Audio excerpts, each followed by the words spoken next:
வணக்கம் மக்களே, welcome back to நேற்று இன்று நாளை. ரெகுலர் இட்லி தோசை சாப்பிட்டு போர் அடிச்சிருச்சா அப்படின்னா இந்த மரவள்ளிக்கிழங்கு அடை தோசையை கொஞ்சம் ட்ரை பண்ணி பாருங்கள். நல்ல காரசாரமாக சாப்பிட்றதுக்கு சூப்பராக இருக்கும். இதை நான் எப்படி பண்ணங்கிறத பார்க்குறதுக்கு முன்னாடி நம்ம சேனலுக்கு நீங்கள் ஃபர்ஸ்ட் டைமாக வரீங்கன்னா மறக்காமல் சப்ஸ்கிரைப் பண்ணுங்கள். முதல்ல மாவு ஊற போட்டுக்கலாம்.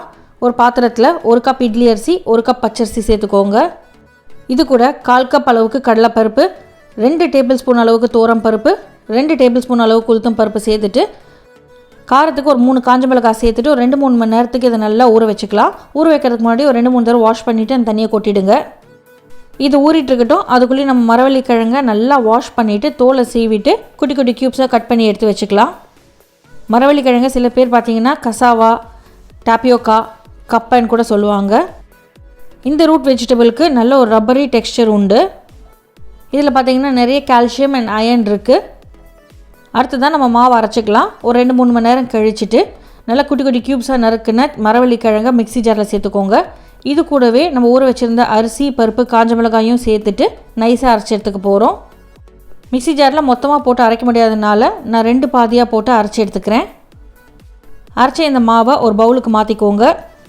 மாவு பார்த்திங்கன்னா லைட் ஆரஞ்சு கலரில் இருக்கும். ஏன்னா நம்ம காஞ்ச மிளகாயும் சேர்த்து போட்டு அரைச்சிருக்கோம். அரைச்ச இந்த 2 மாவையும் நல்லா கலந்துட்டு தேவையான அளவுக்கு உப்பு சேர்த்துக்கலாம்.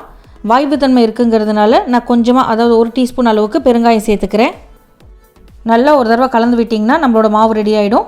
புளிக்கணுங்கிற அவசியம் இல்லை. அப்படியே நீங்கள் மிக்ஸ் பண்ணிவிட்டு நீங்கள் தோசை வாக்கலாம்.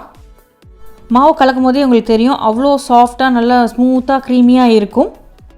நான் மாவில் வெங்காயம் எதுவும் ஆட் பண்ணல. பட் உங்களுக்கு வெங்காயத்தோட ஃப்ளேவர் பிடிக்குன்னா கொஞ்சமாக பொடி பொடியாக நறுக்கின வெங்காயம், கருவேப்பிலை, கொத்தமல்லி எல்லாம் சேர்த்துட்டு கூட நீங்கள் தோசை பண்ணலாம். தோசை பார்த்திங்கன்னா நல்லா ஸ்ட்ரெச்சியாக ரப்பரியாக கல்லுலேருந்து ஈஸியாக எடுக்கிற மாதிரி தான் இருக்கும். நம்ம கப்பக்கிழங்கு சேர்த்துருக்கிறதுனால நம்மளுக்கு இந்த டெக்ஸ்சர் கிடைக்கிது. அடுத்ததான் நம்ம தோசை பண்ணி எடுத்துக்கலாங்க. தோசைக்கல்லை நல்லா சூடு பண்ணிவிட்டு கொஞ்சமாக தண்ணி தெளிச்சிட்டு எண்ணெய் தடவிக்கோங்க. அதுக்கப்புறமா மாவு ஒரு தடவை மிக்ஸ் பண்ணிவிட்டு ஒரு கரண்டி மாவு எடுத்துகிட்டு லைட் ஹேண்ட்ஸில் நீங்கள் தோசை வாக்கணும். ரொம்ப ப்ரெஷர் கொடுத்து தோசை வாத்துட்டிங்கன்னா கரண்டியோடவே உங்களுக்கு தோசையும் வந்துடும். தோசை வேகிறதுக்காக சுற்றி 1 டீஸ்பூன் எண்ணெய் சேர்த்துக்கலாம். இப்போ பேஸ் பக்கம் நல்லா கோல்டன் ப்ரௌனாக குக் ஆகட்டும். குக் ஆனதுக்கப்புறமா திருப்பி போட்டு இன்னொரு சைடுமே கோல்டன் ஸ்பாட்ஸ் வர வரைக்கும் குக் பண்ணி எடுத்துக்கோங்க. இந்த தோசையை கண்டிப்பாக நீங்கள் சூடாக தான் சர்வ் பண்ணணும். ஆறி நீங்கள் சர்வ் பண்ணிங்கன்னா அதோட டெக்ஸ்சர் மாறிடும். உப்பு, காரம் எல்லாம் இருக்கிறதுனால நீங்கள் அப்படியே கூட பிச்சு சாப்பிட்லாம். இல்லைனா சாம்பார், சட்னி, ஸ்வீட் பச்சடி கூட சர்வ் பண்ணுங்கள். ரொம்பவே நல்லாயிருக்கும்.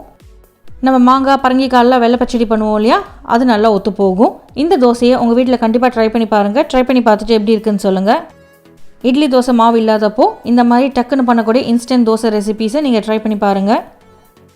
நம்ம சேனலுக்கு நீங்கள் ஃபர்ஸ்ட் டைமாக வரீங்கன்னா லைக் பண்ணுங்கள், ஷேர் பண்ணுங்கள், மறக்காமல் சப்ஸ்கிரைப் பண்ணுங்கள். இன்னும் ஒரு நல்ல வீடியோவோட உங்களை நான் நாளைக்கு சந்திக்கிறேன். Until then, take care, bye bye, have a great day.